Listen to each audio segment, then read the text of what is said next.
네, 안녕하십니까 모터라인 시청자 여러분. 여기는 이제 JSR 퍼포먼스라고 지금 국내 튜닝 제조업체에서 넘버원을 달리고 계신 사장님이 운영하는 곳입니다. 너무 깔끔하다.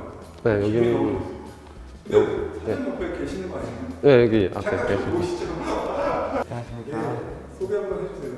튜닝 부품 중에 이제 배기 부품이랑 이제 여러 가지 부품들 연구하고 이제 설계하고 이렇게 판매도 하는 회사고요. 아직은 좀 성장기라 열심히 하고 있습니다. 찐이 잘 부탁드립니다. 오늘의 차는 오늘의 차는 이제 아우디 e-tron 최초로 만든 아우디 전기차. 네, 이어서 가면 이제 엔진룸에 왔는데 내연기관에서 아주 익숙한 녀석이죠. 엔진일 것 같은데 이거는 엔진은 아니고 그냥 뭔가를 수납할 수 있는 수납함입니다. 안에 수납 공간은 생각보다 크진 않아요. 사무용 가방 하나 들어갈 정도? 전기 모터를 컨트롤하는 컨트롤 유닛 모듈이 위에 상단에 배치되어 있는 것이 보이고, 뜯어봐야 알겠지만 보일지 안 보일지 모르겠어요. 근데 우리 엔진룸에서 좀 특이한 거는 기존과는 달리 이런 스트럿 보강을 굉장히 튼튼하게 해놨어요. 원래는 엔진이 있어서 할 수 없었던 포인트들을 이렇게 일직선 방향으로 굉장히 보강을 잘 해놓은 모습이, 그리고 알루미늄 프레임을 많이 사용했어요. 이 마운트도 알루미늄 다이캐스팅을 이용해서 한 방에 찍어내는 좀 가볍고 강성 높은 형태로 되어 있습니다. 그리고 좀 특이하게 에어컨 라인이 굉장히 커요. 굉장히 두꺼운, 굉장히 큰 라인이 지나갑니다. 아래쪽에도 보강이 굉장히 잘 되어 있어요. 그 실링이나 이런 그런 부분들이 굉장히 두껍게 쌓여 있어서 방음에도 굉장히 노력한 부분이 보여요. 브레이크 시스템 같은 경우는 이제 브레이크 액을 주입할 수 있는 곳이 보이는데, 기존에 봤던 마스터 실린더나 하이드로백은 보이지 않는 상태입니다. 아우디에서 최초로 양산차에 적용한 브레이크 와이어리스 시스템이라 그래서 저희가 브레이크를 밟으면 받는 압력으로 브레이크 액을 밀어서 제동하는 방식을 사용하는데, 마스터 실린더에 있는 오일을 주사기처럼 밀었을 때 액이 각 캘리퍼를 잡아주는 거죠. 그러면서 제동이 이루어지는 건데, 쉽게 말씀드리면 저희가 제동을 한다고 하면 브레이크 잡는 게 아니라 아우디 같은 경우는 모터의 회생 제동으로만 차를 세우려고 합니다. 맨 마지막에서 브레이크 캘리퍼를 잡는 형태로 시스템이 운영되고 있어요. 오작동이다라고 판단했을 때는 가상의 마스터 실린더가 가는 그 유로를 차단해서 직접 바퀴를 물 수 있게 그렇게 변환되는 방식이에요. 근데 저는 저게 좀 불안해요. 뭔가 직접적인 기계적 연결이 없어서 불안하긴 해요. 근데 이 포뮬러에서 저 시스템을 똑같이 가져온 거라고 하니까 또 믿고 써야죠. 포뮬러만 들어가면 이거 쓰면 되는 거예요? 모터스포츠에서 검증된 시스템이니까 좀 인정해줘야죠. 그리고 이쪽에 와보시면 좀 특이한 게 냉각수, 저희 보조 탱크라고 하죠. 냉각수 탱크가 보이는데 일반인이나 일반 정비사가 풀 수 없게 봉인되어 있는 상태예요. 사용상 뭐 주의사항 같은 문구를 보면은 뭔가를 보충하지 마라, 물이 날 수 있다, 만지지 마, 그리고 뭔가 자격이 있는 사람이 손을 봐야 된다라고 써 있어요. 그러니까 일반 양산차 이렇게 봉인된 건 저는 처음 봤어요. 봉인도 이렇게 어설프게 된 게 아니라 이렇게 완전 강철 와이어로 해놔서 뭐 부시지 않는 이상 냉각수를 보충할 수 없도록 해놨습니다. 그게 좀 특이해요. 쉽게 생각하면 이제 충전 시간을 빠르게 할 수 있도록 이 냉각 시스템이 충전 중에도 냉각수가 계속 순환되는 방식을 채택하고 있어요. 그러니까 충전기를 물렸을 때 배터리가 가장 좋아하는 온도인 25도에서 30도를 유지할 수 있도록 배터리를 식히면서 충전을 한다라고 해요. 근데 여전히 이런 데 좀 부실한 것 같아. 하네스의 보호나 여기도 굳이 이렇게 막 그지 같잖아. 막 찌글찌글하게. 근데 최초 전기차라서 그런 걸 수도 있어요. 근데 여기 보면 막 실리콘도 뭐 현대에서나 볼 법한 그 막 너덜거리는 그런 실리콘도 있고. 하체로 내려가 보도록 하겠습니다.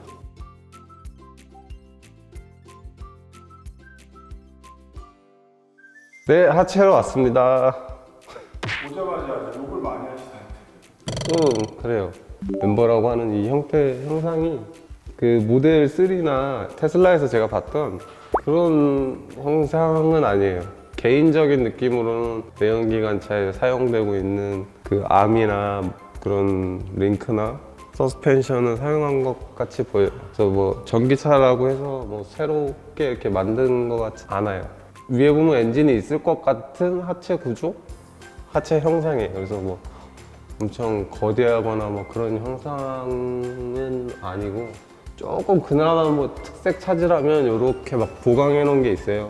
옵셋 충돌 테스트용인지 몰라도 내연기관으로 치면 엔진 쪽이죠. 엔진이나 미션 쪽으로 프레임이 있어요. 그래서 그게 좀 특색이 있습니다. 그리고 이렇게 모터랑 배터리 팩을 보호하기 위한 이런 플레이트, 그리고 요 하체는 이제 W25 방식으로 해가지고, 위에는 역시 아우디의 전통이죠.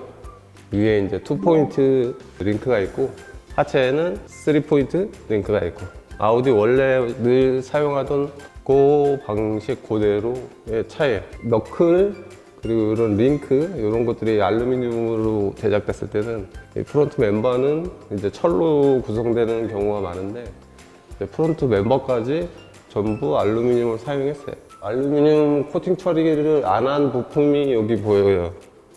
로우암인데 이거는 따로 알루미늄 코팅을 적용을 안 해서 알루미늄의 녹이라고 하죠. 백화 현상이 나타나고 있습니다. 이거는 왜 안 했는지가 조금 의문이고, 이 녀석은 또 잘 돼 있어가지고 굉장히 깨끗해요. 그러니까 차 아까 커버 뜯었을 때도 염화칼슘이나 이런 게 좀 많이 바닥으로 떨어졌거든요. 그러니까 염화칼슘이 이미 묻어 있는 상태인데 하체 부식이나 이런 건 전혀 진행되지 않았어요. 요 로우암만 좀 심각하게 진행된 상황. 근데 알루미늄의 녹은 보호 피막을 스스로 만드는 금속이에요. 그러니까 겉에만 슬지 철처럼 안으로 침투되는 경우가 없어요. 이런 알루미늄 백화 현상에 대해서 크게 막 심각하게 받아들이실 필요는 없습니다. 냉각 팬이라고 하죠. 에어컨 팬이라고도 하는데 이게 싱글 팬입니다. 싱글 팬. 냉각수나 에어컨을 둘 다 팬 하나로 컨트롤하는 방식이고, 그리고 쇽은 그러니까 사람들 주행 시승기 이렇게 몇 개 봤는데 레인지로버 보그급 정도의 승차감을 내고 있다라고 하는데, 하체 그 에어 스프링 매스 크기나 에어 챔버가 그렇게 큰 걸 사용하지가 않아요. 그래서 그 정도 승차감을 줄지는 사실 조금 의심이 많이 가는 부분이에요. 그래서 스프링은 에어고 감쇄력은 이제 유압으로 조절하는 방식입니다. 근데 카다라를 통해서 들은 건 3챔버라고 얘기 들었는데 3챔버는 구조상 아닌 것 같아요. 드라이브 샤프트는 카트로 중심인지 몰라도 앞쪽 드라이브 샤프트가 굉장히 두꺼운 녀석이 들어가 있어요. 브레이크 시스템은 이제 모노블록 6스피드, 그러니까 6개의 피스톤으로 제동을 잡아주는 방식이에요. 오히려 주입구가 위에 있는 게 좀 특이해요. 보통은 이렇게 센터로 들어가서 가운데로 들어가서 이렇게 고르게 분산되는 방식인데, 이 녀석은 이 위쪽으로 유압이 공급됩니다. 그래서 위에서부터 순차적으로 피스톤을 미는 것 같아요. 고의적으로 그렇게 포지션을 위로 올린 것 같아요. 보통은 설계로 그렇게 하는데 이 녀석은 라인을 위로 올려서 그 문제를 해결한 것 같아요. 그래서 모터 뒤쪽으로 오면 이제 배터리가 있는데, 배터리 파워팩이라고 하죠. 배터리는 이렇게 보강할 수 있는 보강 너트나 볼트가 굉장히 많이 박혀 있어요. 그래서 현대차에서 지금 문제가 되고 있는 그 크랙 문제나 이런 거는 발생하지 않을 것 같다라는 느낌을 좀 받게 하고 있습니다. 실리콘 실링 두께라고 하죠. 저희 이제 그 한 곳만 실링을 했다라는 문제가 있어가지고 말들이 많은데, 제가 봤을 때 뭐 실링은 크게 문제는 없어 보여요. 근데 현대는 이걸 가스켓 방식을 사용하는데 아우디는 지금 실리콘을 도포하는 방식을 선택을 했어요. 배터리 충격이나 이런 거에 대해서는 이 녀석이 더 높은 점수를 받을 것 같아요. 네, 뒤로 넘어왔습니다. 뒤쪽 멤버도 그냥 내연기관차 멤버 같아요. 좀 실망스러운, 좀 더 보강할 수 있었을 것 같은데, 아우디에서 처음 만든 전기차다 보니까 그 과격하거나 새로운 시도 혹은 회피하는 게 맞을 수도 있을 것 같아요. 그러니까 전기차라고 해도 자동차를 100년 이상 만들어왔던 회사가 어느 날 갑자기 서스펜션 설계를 다 바꾸고 디자인을 다 바꿔버린다면 그것도 이제 문제가 저는 된다라고 생각을 하거든요. 전기차니까 뭔가 특별해야 돼 이런 마인드나 개념 때문에 잘못 보고 있는 것도 있는 것 같아요. 하체 구조나 이제 설계나 뭐 시스템은 굉장히 잘 돼 있는 방식이에요.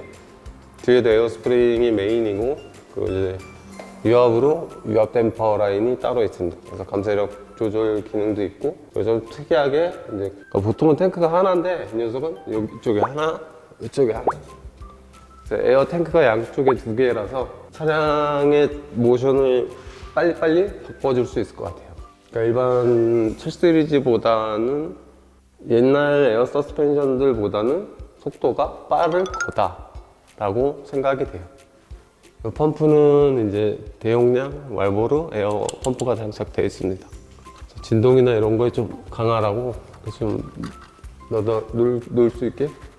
이 펌프 구동 소음이 굉장히 심하거든요. 그래서 보통 이거를 이쪽 안쪽으로 숨기는데 이 녀석은 탱크가 두 개가 있다 보니까 가운데 쪽에 배치할 스푼이 없었던 것 같아요.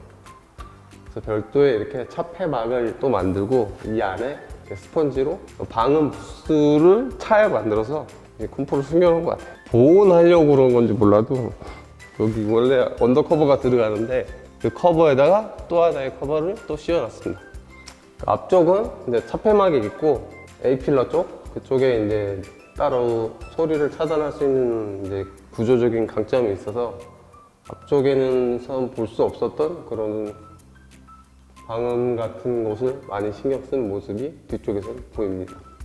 이 바로 위가 승객석이다 보니까 모터가 움직이는 거에 대한 것을 엄청 큰 마운트로 잡아놓고 있어요.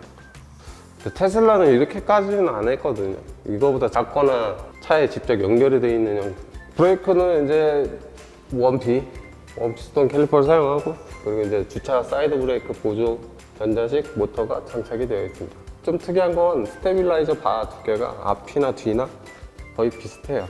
그래서 원체 무거운 녀석이다 보니까 롤링 억제 능력을 좀 키우려고 아주 강하게 세팅해 놓은 것 같아요. 하체 승차감은 제가 느낄 때 그렇게 좋지는 않을 것 같아요. 그래서 전체적으로 다 살펴봤는데 이제 기대했던 거나 뭐 혁신적인 뭐 그런 건 볼 수 없었어요. 방금 또치 감독님이 말씀하신 대로 드론은 아우디다, 전기차가 아닌 또 다른 아우디다 라고 개인적으로 생각합니다. 차고는 위로는 5cm, 아래로는 2cm까지 조절이 된다라고 해요. 그러니까 최대 7cm죠. 산악지형을 갈 때는 한 5cm 정도 들 수도 있고, 고속에서는 2cm 정도 내려서 고속 주행 안정성을 확보할 수도 있고. 알겠습니다. 수고하셨습니다. 네, 수고하셨습니다.